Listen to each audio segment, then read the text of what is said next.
Hey, how's it going, everybody? Coach Kyle here, and if you like this video, please give it a thumbs up. Subscribe to the channel for future content notifications. Look back at old videos, there's a bunch of them. And if you find this topic especially helpful or interesting, please share it. Today's topic it's kind of a review of a meeting I had this morning, and I had a meeting with a client of mine, and I thought it'd be interesting to just kind of tell you a little bit, the viewer, kind of what goes into coaching, specifically when I have a meeting with a client, and this is a local client. So most of the time, even with local clients here in Rapid City, South Dakota, I don't meet them in person very often for meetings, and very rarely for runs. I coach people here in town almost identically to people I coach in London or South Korea or Canada, because people here in Rapid City, they still want to run on their own time.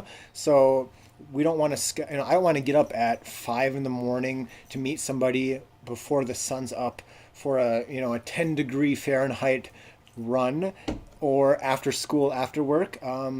They do their own thing. It's all scheduled remotely via finalsurge.com. And this happened to be a meeting at a coffee shop, but the same kind of discussion happens when I have a Skype meeting with somebody in India, for example. So she just did the New York City Marathon, so we talked about that, and what went right, what went wrong. She had a good run. We talked about how she had to wait in line for a few minutes early on in the race for a bathroom break. So that's something that we can maybe work a little bit better on for the next marathon.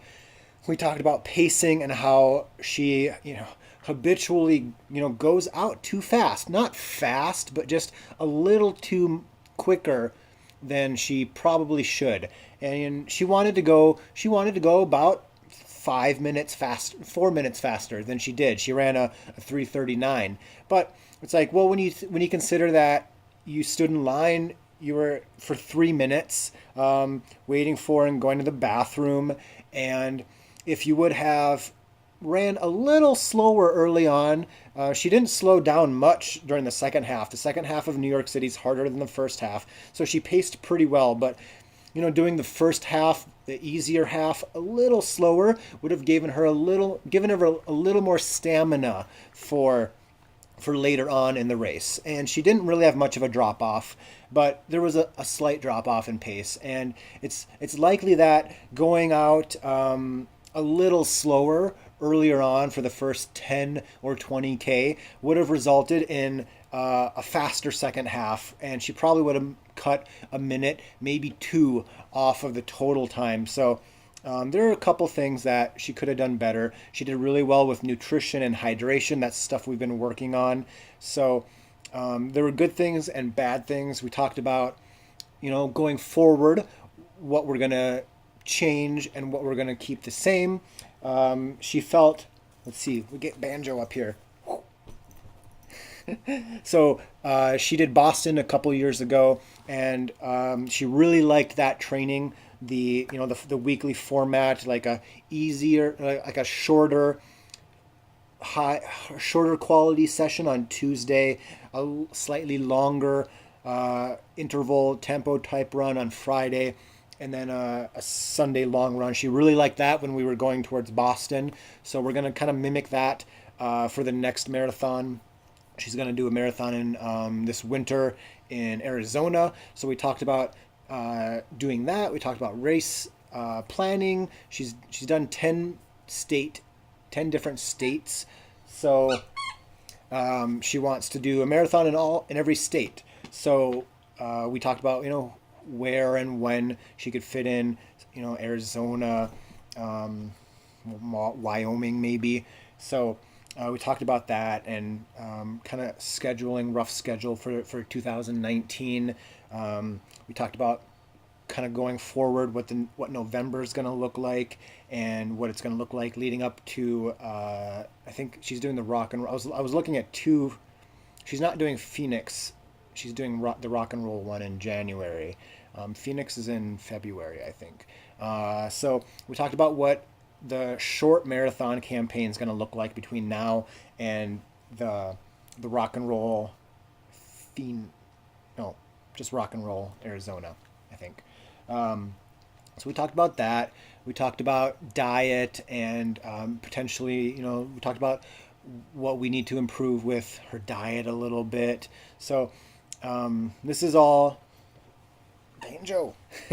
So this is kind of pretty standard for a longer check-in with a client, is talking about, like the year's basically wrapped up. So now we're kind of looking at what's ahead, and considering the last training cycle, what can we do better? We talked about better updating the schedule. So we looked at getting her GPS automatically syncing to Final Surge, and that's easy enough to do. So we talked about getting that set up so she doesn't have to manually go in and update the schedule for what she's done. We talked about how I want her to be a little more forward with me when it comes to her travel, because her husband is a referee, so she's self-employed, so they do a lot of traveling during the football season, and or if she misses a early week run,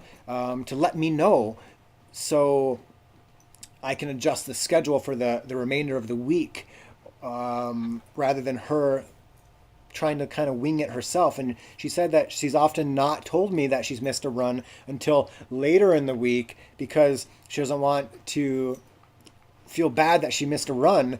But then I tell, and she knows that she shouldn't do this, but then she kind of crams in stuff later on in the week, and that's not ideal. So we talked about how to better get our communication going with when she misses a run, or if she needs something changed, to have me kind of review and look at it rather than her do it on her own and try to cram stuff in later in the week. We talked about better pacing for her runs in general.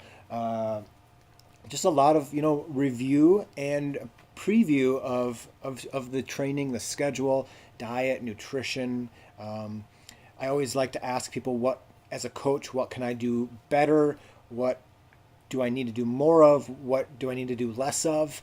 And that makes the relationship and the reason for having a coach, it makes it more concrete, because I can do a better job, and then she gets more out of it, and then everybody benefits. So that's just a little bit on kind of what I do with my clients with a bigger review. Typically, check-ins are 5 or 10 minutes.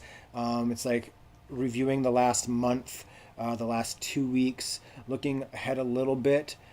This was kind of like a review of the last quarter and a preview of the next 12 months, really. We were looking as far forward as next fall for a fall marathon for her. So that's a little bit on kind of part of what you get when you invest in me as a coach. And if that's something you're interested in, go to KyleKranz.com and use that little contact button, and let's get a hold of each other. Let's chat, and let's see how we can work on your motivation, your accountability, decrease that injury risk, get you running a little better, and hopefully have some good 2019 races. So please, I'm here for you. I want to work with you. It's what I do for a living. That's what I love to do. So get a hold of me.